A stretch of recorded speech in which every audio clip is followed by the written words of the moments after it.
Welcome to the Gut 360 podcast. I'm your host, Eli Brecher, a registered associate nutritionist on a mission to empower you to transform the health of your mind, body, and gut. This podcast is the place where we share nutrition tips, mindset tools, and actionable steps to help you thrive on your journey to a healthier gut and a happier you. If you're ready to get into the driver's seat of your own health and unlock your full potential, you're in the right place, and I am so glad you're here. Hello and welcome back to the Gut 360 podcast for your weekly dose of Monday morning inspiration and education. Today, we are talking about building a wellness empire with an incredible guest, Georgie Spurling. So pop your earphones in and head out for your morning walk or grab a matcha and get cozy while you listen. Before we get started, as you guys know, we have an opening tradition on the podcast, which is the food of the week and my favorite way to use it. So my food of the week this week is spinach, which is loaded with vitamins B, C, E, potassium, iron, and calcium, just to name a few. I love chucking spinach into a smoothie, and I've left a recipe in the show notes below for my glowing skin smoothie, which only requires 6 ingredients and less than 5 minutes to make. Now let's get into today's episode on building a wellness empire with Georgie Spurling, who's the founder of ARVRA Wellness. Georgie had a difficult start with her own health, and through her journey, she has learned about how every part of well-being is so interconnected. She's now on a mission to make wellness accessible and remove the privilege from this confusing industry. So welcome, Georgie, to the Gut 360 podcast. Hi, thank you for having me. Thank you so much. Georgie, can you start by telling us a little bit about your journey and how you ended up where you are today? I'd love to hear. I've always been very aware of my own body and my own well-being journey. When I was 4, I had life-changing surgery to my heart, which meant that I was told I'd never be able to exercise. And as a 4-year-old, you don't really think too much of that. But my whole family are incredibly sporty. Some of them are professional athletes. So I grew up around people who valued movement and the benefits that came with movement so much. And I was just left out of that. Long story short, I got to 6th form. So aged, 17, 18, I've forgotten now, I'm too old. And I just really had enough. I was in a really low mental place because of what happened and the challenges that came with the surgery that I had. And I decided to take up dance A-level, and everyone sort of freaked out. Doctors, parents, everyone was like, what are you doing? You're going to die, genuinely. So I did that, and my life completely changed. My mental state, my emotional state, my confidence in myself, my strength, everything just did a 180, and I've never looked back. Like, movement to me saved my life. And then because of the way that I grew up, I've always been very in tune with how your body and mind are so connected, and wellness and fitness and being energetic and healthy is so holistic.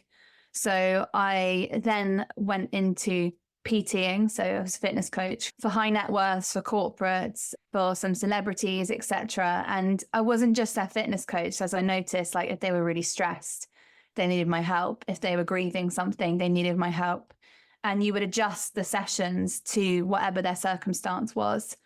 Long story short, I learned so much, and now running ARVRA, which is a preventative wellness toolkit, and it's sort of pulling every dimension of wellness together. You and I both know, Ellie and I are both in the wellbeing industry, how expensive and privileged it is, and almost overwhelming for the everyman. It's overwhelming for me. I can't do things that other people can do. So the aim is to make it really accessible for absolutely everyone to have advice and wellness tools at their fingertips. That's a very short summarized version. Thank you so much for sharing that with us, Georgie. I absolutely love where you're taking ARVRA and how you're making the wellness industry so much more accessible to the average person, because you're absolutely right. I think it can be done on a budget, but often it seems really overwhelming. It seems that you're going to have to spend every last penny on expensive gym classes and fancy green juices and everything in between. And it's also so amazing to hear your story starting from the age of 4 and how that's really taken you to where you are today. Yeah, there's a lot of noise, especially in the fitness industry, right? And if you've never lived through sort of challenges or complications, you sort of have a view of what fitness should be that's quite a high bar. I think because I've had to build myself up from the bottom, I really understand the journey people go on. Absolutely. I think the same principle can be applied to nutrition. Often people think about nutrition and they immediately feel overwhelmed if they're not eating the so-called perfect diet, which, by the way, doesn't even exist. And they don't realize they can be making small, simple, healthy tweaks every time they eat a meal or a snack. You know, you're choosing what you put in your body. So I absolutely love that. And I'd love to hear a bit more about the power of movement. Obviously, it's had a massive impact on your own life, but also how have you seen that shape your clients' lives when you were a PT and also with ARVRA, with your corporate clients as well? Yeah, I mean, we all know the benefits of exercise. It's plastered everywhere. We know that it keeps us healthy, fit, cardiovascular, lymphatic system, but also it's a free mental health tool. It's a free injection of endorphins and serotonin into your body. So even going for a walk can change people's lives who are struggling with mental health. So it's, as I said, it's so connected. The one thing that I think we've lost with movement, and you'll be better to comment, but I think we've lost it with nutrition as well, is the intuitiveness and the sort of bespokeness of how you should move. I'm a big believer in not following trends and finding a form or a method of movement that suits your body and your mind. And all these new trends like, well, CrossFit, so to name one, or High Rocks, they're amazing if that's good for you. If it's not something that suits you, then it's actually going to cause you more harm than good. Like exercise is a stressor. Our cortisol and adrenaline spike when we exercise, unless we're doing something like restorative yoga, which, you know, doesn't work your muscles as hard as a strength training session would.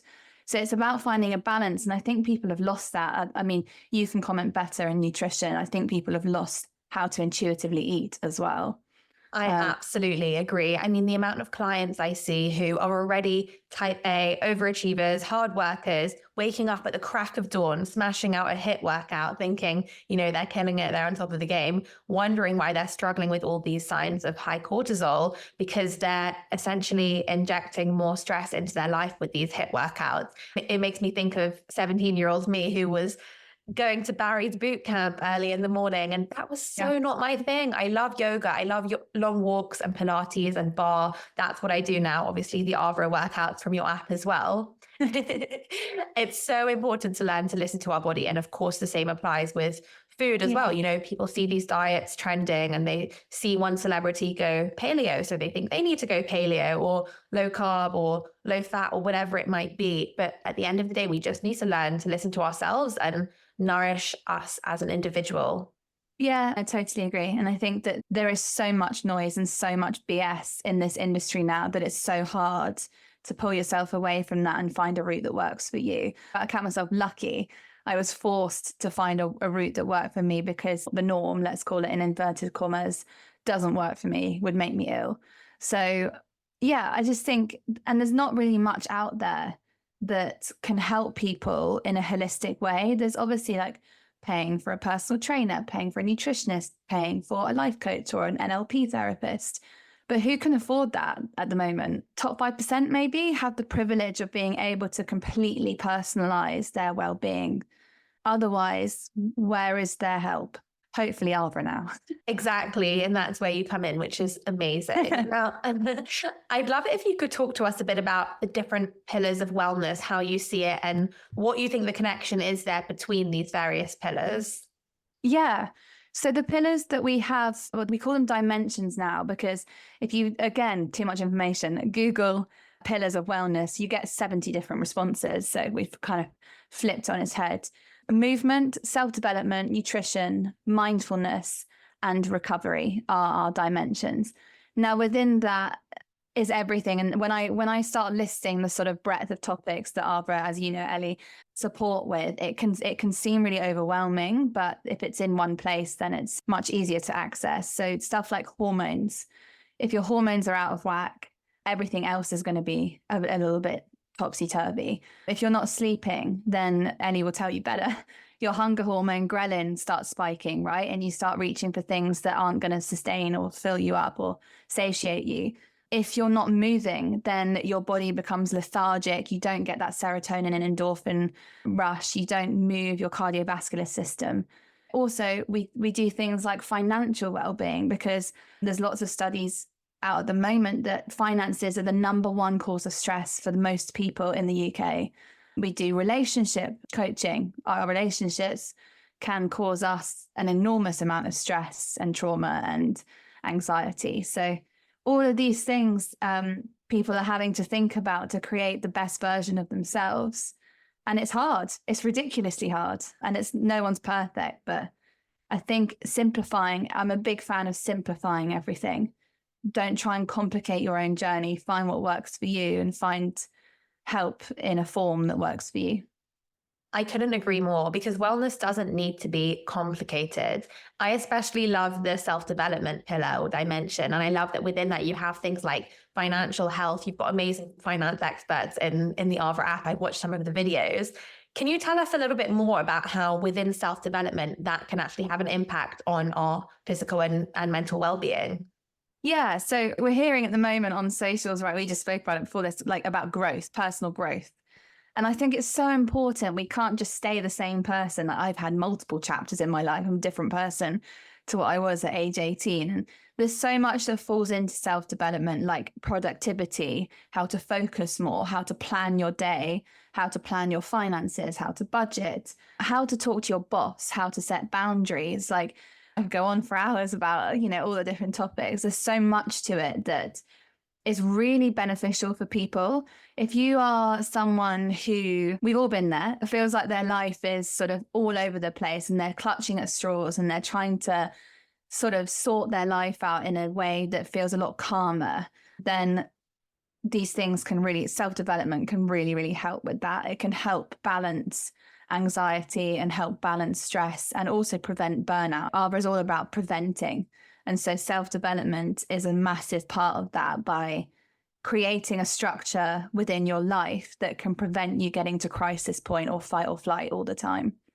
So yeah, it's key. People sort of don't really know what it means. And it's developing you as a person to be the most efficient and most balanced person that you could possibly be. I absolutely love that. And 100% prevention is better than cure, isn't it? With all aspects here. So amazing that you're weaving in all these different areas of wellness into the app and bringing it to the public eye. So important that more people understand this. Now, I'd love to pivot a little bit and ask you about what it's really like running a startup behind the scenes. So can you tell us a bit about your business journey? Because you're absolutely killing it. I know that. I'm obviously the nutritionist within ARVRA, and I know that you're smashing it. So tell us what it's been like, and that perhaps roller coaster to getting to where you are today.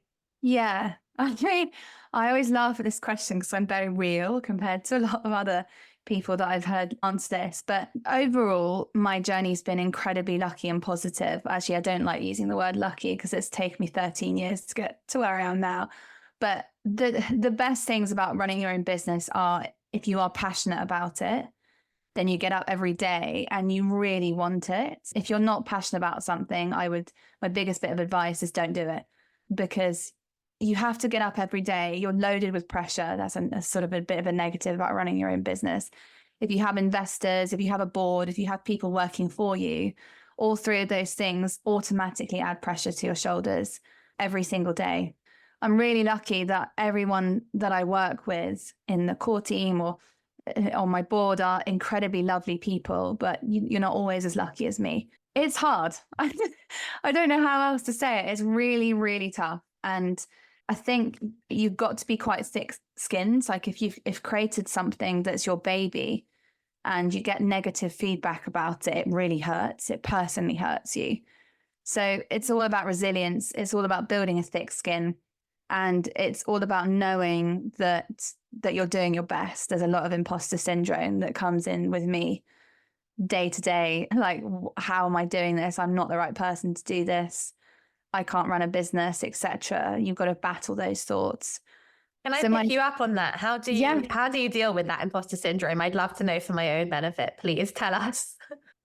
So I two things. One, I'm really lucky the people I have around me really trust and really listen to what I have to say.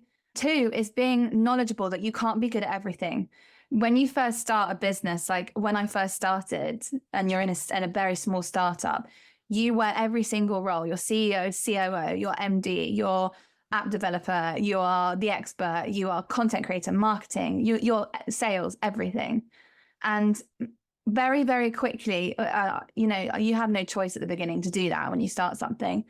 I learned, okay, here are my strengths and here are my weaknesses.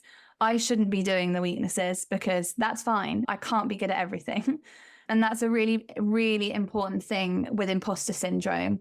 Say if I'm having a day where I'm in the ops of the business, which is rare these days, and I'm thinking, how the hell am I going to do this? Or what do I do? I then step back and think, okay, this is not my strength, and that's okay. So either I've got to do it and learn how to do it myself, or I've got to delegate it to someone else because it's not my strength.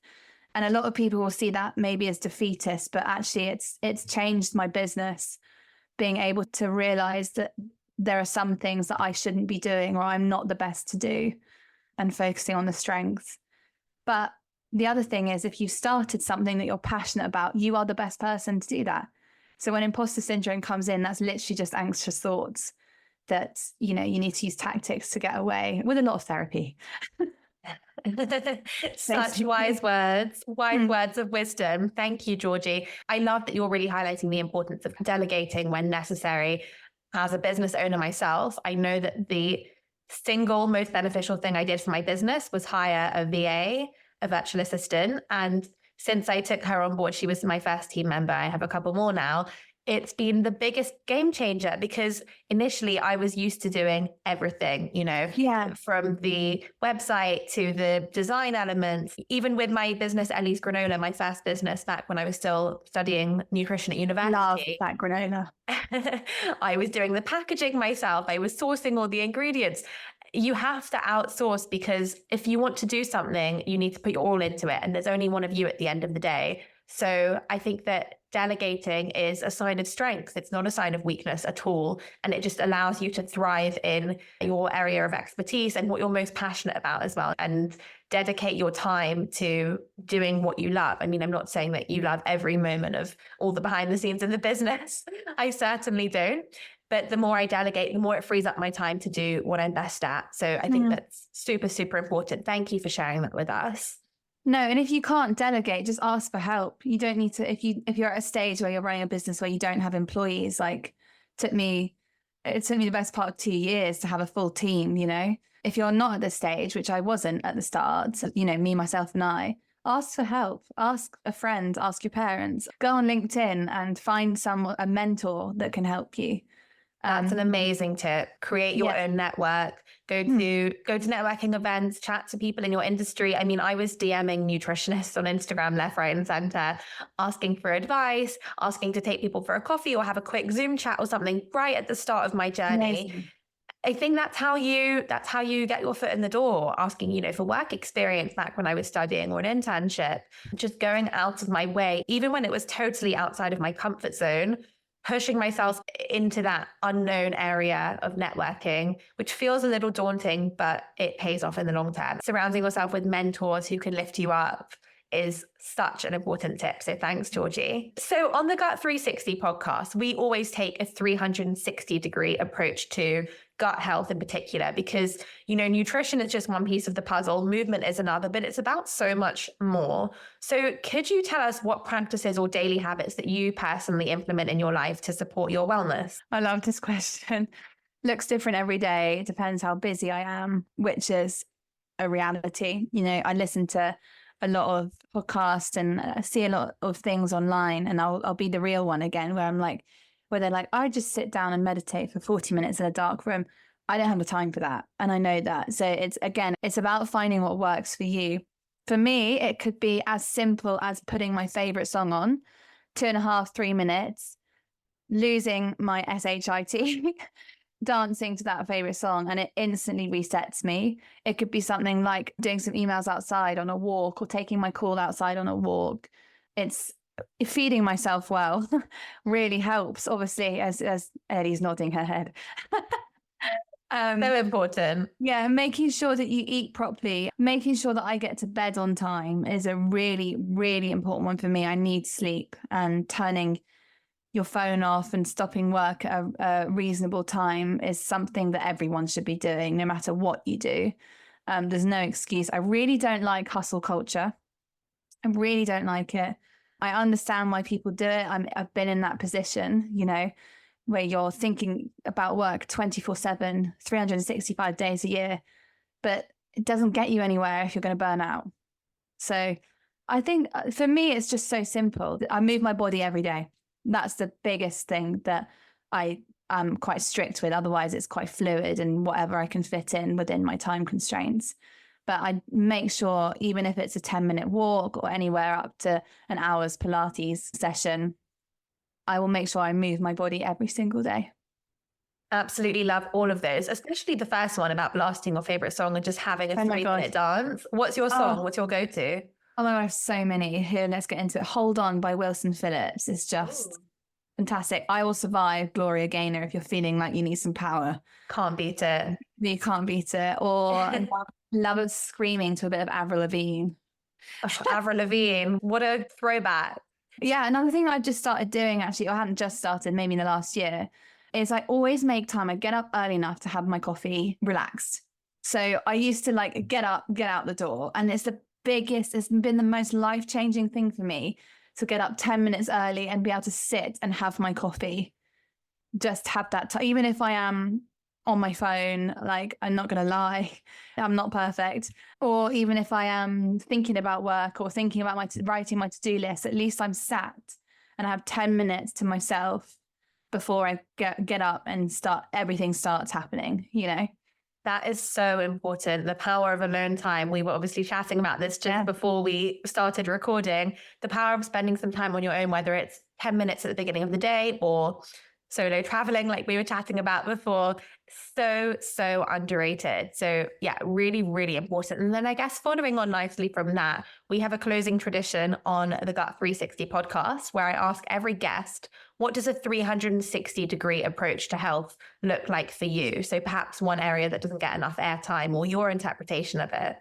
I think simplification of everything. So there's no way any of us, no matter what you do in life or how much money you have or how much time you have, can spend a dedicated amount of time to looking after yourself in every single area that we've touched on within this podcast. A lot of people will overthink a lot of things. We said before we started this in terms of food, a lot of people will overthink, I must eat this, I mustn't eat this, I must go here for my coffee or not there for my coffee. A lot of people will overthink, I must be working out 40 minutes at least a day to have an impact. No, you don't. That's absolute BS. You can do 5 minutes of effective training and it would be enough for you on that day. So my biggest tip in terms of viewing health as a 360 is to simplify everything. Don't go above and beyond and follow trends that you might think have a quick fix on you. There's quick fixes everywhere, right? Lose this amount of weight in this amount of days and don't fall for it. Don't fall for it. Like, strip it back. What did we do 100 years ago? You know, I don't really know, but you know, what did we do? What did our parents do? They didn't think about all these ridiculous trends and quick fixes and ultra processed foods that are going to help you burn this amount of calories or whatever the ridiculous thing next is on the market. There's obviously a lot of development with AI and tech, which can really help us define and refine how our personalized wellness journey is. And I'm not against that at all. But I'm also saying just chill out, do what you can do. And, you know, all the things that I just listed before in terms of things that I do to look after myself, or such easy things that doesn't need to be any more complication than getting up 5 to 10 minutes earlier to have a bit of you time. I hope that made sense. Definitely. I love that answer. None of the guests have said that so far. And I think simplification is such a brilliant lens to look at it through. So thank you for that. Now, Georgie, I'm so grateful to you for coming onto the podcast. You are a massive inspiration to me and to so many other people. You're absolutely killing it. If people want to find out more about you, where can they connect with you? Oh, thank you. You are to me too. They can find me at Georgie Spurling on Instagram. They can find ARVRA Wellness at ARVRA Wellness on Instagram. And then the website is just arvrawellness.co.uk. And if you're a LinkedIn user, then find me on there. Hit me up on LinkedIn. It's a new thing for me, LinkedIn. I am absolutely loving it. It's a whole different world, isn't it? It's a different market. I'm really enjoying being in it. Amazing. Thank you so much, Georgie. It's been brilliant having you on, and I will chat to you soon. Thank you so much for listening to today's episode of the Gut 360 podcast. If you enjoyed this podcast or learned something new, it would mean the world to me if you could leave a 5-star review on Apple, Spotify, or wherever you're listening. And make sure you hit follow for weekly episodes every Monday morning. Do share this podcast with anyone who you think it may benefit. And for your chance to win a free online nutrition consultation with me, just take a screenshot of this episode and share it on your Instagram stories, tagging @Eli Brecher Nutrition so I can repost you. See you back here next Monday.